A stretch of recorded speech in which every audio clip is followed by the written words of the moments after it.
Halo, assalamualaikum warahmatullahi wabarakatuh. Sahabat Utun, ketemu mana nih dengan kita. Nah, untuk video kali ini sahabat ya, Utun akan memberikan beberapa informasi tentang bagaimana cara budidaya ikan, khususnya ikan lele sahabat ya.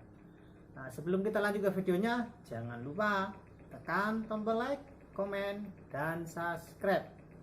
Jika video ini bermanfaat, sahabat bisa tekan tombol share dan bagikan ke teman-teman media sosial kalian. Oke sahabat, untuk yang pertama sahabat ya, yaitu adalah fermentasi probiotik. Bagaimana tata cara dan pembuatan fermentasi probiotik dengan tetes tebu atau kita sebut molase sahabat ya. Sebelumnya sudah kita bahas di video sebelumnya. Sahabat tinggal klik link di deskripsi untuk informasi dan tata cara pembuatan fermentasi itu sendiri sahabat ya. Nah sekarang kita ke nomor 2 sahabat ya. Aroma khas fermentasi kurang lebih seperti tape. Nah tape itu mungkin sahabat sudah pernah makan lah ya. Nah tape yang dibuat dari ketan yang dibungkus pakai daun pisang kecil-kecil begitu sahabat ya. Nah, itu aromanya kurang lebih sama, agak manis-manis manis-manis asam lah sahabat ya. Untuk aroma itu sendiri sahabat ya, sahabat harus memahami supaya apa? Supaya tidak gagal di saat kita fermentasi probiotik dan molasenya sahabat. Nah, sekarang kita ke nomor 3 sahabat. Pemberian pada pakan. Pemberian pada pakan itu sendiri tujuannya apa? Tujuannya supaya ikan kita cepat gemuk. Nah, salah satunya seperti itulah. Biar sehat salah satunya. Nah, dan juga supaya nafsu makannya nambah sahabat. Itu sangat signifikan, sangat terlihat lah sahabat ya. Perbedaan antara dikasih fermentasi probiotik dan tidak diberikan fermentasi probiotik itu perbedaannya sangat jelas. Kalau tidak percaya sahabat bisa cobalah, coba bedakan sendiri hasilnya seperti apa yang dikasih fermentasi dan yang tidak dikasih fermentasi. Sekarang kita ke nomor 4 sahabat ya, waktu yang tepat. Untuk waktu yang tepat itu sendiri sahabat, waktu pemberian pakan. Waktu pemberian pakan itu ada 2 langkah atau dua cara lah sahabat ya. Dalam waktu 1 kali 24 jam itu ada yang dikasih 3 kali, bahkan ada yang dikasih 4 kali. Nah untuk kali ini Utun menyarankan kasihlah dalam waktu 1 kali 24 jam itu adalah 4 kali pemberian pakan. Dan untuk jam-jamnya, untuk yang 4 kali itu sahabat ya, dari pukul 7 pagi. Itu pemberian pakan yang pertama. Dan untuk pemberian pakan kedua itu jam 1 siang, habis dohor, habis matahari udah agak ke barat ya. Dan untuk yang ketiga itu adalah jam 7 malam atau habis maghrib lah, itu nggak masalah, yang penting habis maghrib aja kalau bisa. Kita harus maghriban dulu baru kita beri makan. Alhasil kan sambil menikmati menikmati sambil menghibur lah. Kita kasih makan, hiburannya kan kalau orang hobi budidaya itu kan ada kesannya sendiri lah sahabat ya, kalau di saat kita memberikan pakan ikan sambil santai gitu ya. Dan untuk yang keempatnya jam 11 malam sahabat ya. Kenapa kok jam 11 malam? Karena gini sahabat ya, ini kita berpikir secara orang awam aja lah. Biasanya kan kalau ikan di alam liar itu biasanya kan cari makannya kan di malam hari dan menghasilkan ikannya kan ya mungkin memang kita tidak memantau ya, itu kan kebanyakan malam hari dan menghasilkan ikannya cepat besar. Nah makanya Utun menyarankan kalau bisa pemberian pakan itu sehari 4 kali, 1 kali 24 jam itu 4 kali sahabat ya. Tapi untuk yang pemberian pakan dalam 4 kali itu perlu digarisbawahi di saat yang jam 1 siang sahabat ya. Itu kalau memang panasnya benar-benar terik, sebisa mungkin waktu pemberian pakan itu sambil dikocor sahabat ya. Karena apa? karena supaya ikannya tidak stres, karena biasanya kan panas banget gitu, kita beri makan mungkin kurang nafsu juga. Makanya kita berikan pengocoran supaya dia agak adem lah, biar nggak kena panas. Nah, sekarang kita lanjut ke lokasi benih. Nah, untuk lokasi benih sahabat ya, sahabat bisa pilih di mana saja untuk lokasinya, dari teman, dari saudara, atau dari bos. Nah, itu terserah sahabat. Yang penting kuncinya si penjual bibit itu bisa dipercaya dan terpercaya untuk kualitasnya. Nah, untuk kualitas itu sendiri sahabat ya, itu kalau kita belinya asal-asalan, hasil juga di dalam kita berbudidaya hasilnya juga asal-asalan.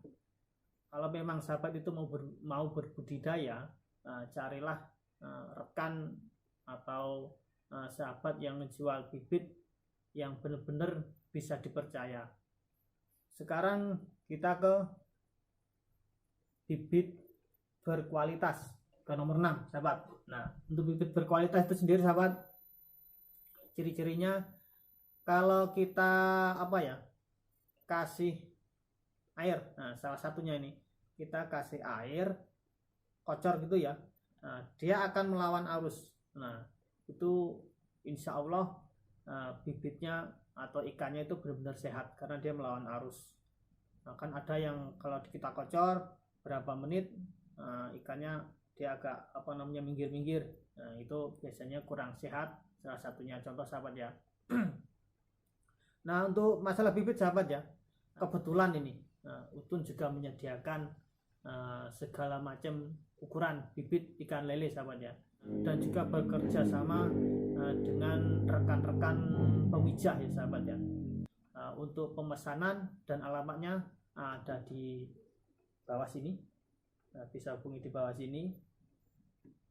Untuk masalah kualitas, insya Allah Utun memberikan kualitas yang nomor 1. Karena apa?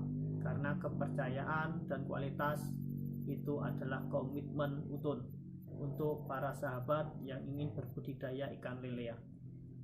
Untuk masalah ukuran, sahabat tinggal pilih mau ukuran dari berapa, dari kecil sampai besar. Nah, itu banyak ukurannya sahabat ya, ada dari mulai dari makan PF500, PF1000, min 1, min 2, min 3 dan selanjutnya.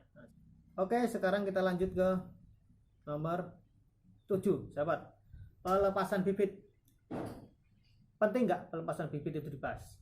Penting menurut Utun sahabat. Karena apa? Karena pelepasan ini sendiri kalau kita asal-asal lepas, alhasil menghasilkan ikan kita cepat mati. Apalagi yang mohon maaf ini biasanya yang baru pertama-tama budidaya lah, mungkin masih bingung lah. Nah, ini hanya sedikit tips ya, mungkin ada tips lagi, tips lain dari kawan-kawan yang lebih senior. Nah, ini kalau pengalaman Utun, biasanya sebelum kita naruh benih di kolam, air kolam itu kita fermentasi dulu. Nah, untuk masalah fermentasi air di kolam, sahabat bisa klik link di deskripsi, ada pembahasan bagaimana fermentasi air kolam sebelum melakukan penebaran benih sahabat ya. Nah, kalau air kolam itu sudah siap, sahabat beli bibit, setelah itu jangan langsung dituangkan atau dijeburkan. Sahabat biasanya kan menggunakan plastik besar tuh. Plastik besar itu sahabat taruh dulu, jangan dibuka, taruh sama plastiknya dulu, diamkan kurang lebih 15 menit sampai 30 menit ya. Minimal 15 menit lah sahabat ya. Supaya apa? Supaya ikan beradaptasi dulu dengan air baru yang ada di kolam itu sendiri sahabat. Sesudah 15 menit lah minimal, sahabat lepaskan dan tuangkan pelan-pelan, jangan langsung ditarik begitu sahabat ya, pelan-pelan lah. Kita ibaratkan waktu pertama kita pacaran ya sahabat ya, kita manja-manja, pokoknya senggol bacok lah. Nah, seperti itulah sahabat ya, tata cara bagaimana pelepasan bibit yang tepat dan benar. Dan sekarang kita lanjut ke nomor 8 sahabat, hasil yang maksimal. Nah, untuk hasil yang maksimal itu sendiri sahabat ya, apa hasil yang maksimal itu? Ya itu tadi, mulai dari yang pertama fermentasi probiotik, yang kedua aroma khas fermentasi, ketiga pemberian pada pakan, dan yang keempat itu waktu yang tepat, dan yang kelima lokasi benih, dan yang keenam itu bibit berkualitas, dan yang ketujuh pelepasan bibit. Ya, untuk tambah satu, fermentasi air kolam sebelum melakukan penebaran benih. Nah, itu adalah faktor-faktor supaya hasil panen kita maksimal, yaitu adalah 8 faktor sebenarnya sahabat ya. Cuma kita bahas 7 faktor. Oke sahabat, mungkin sudah jelas ya untuk poin-poinnya atau informasi tentang budidaya ikan lele supaya hasilnya maksimal. Jika sudah paham, Utun mohon pamit. Jika ada kurang atau lebihnya, Utun mohon maaf. Utun akhiri. Wassalamualaikum warahmatullahi wabarakatuh. Bye.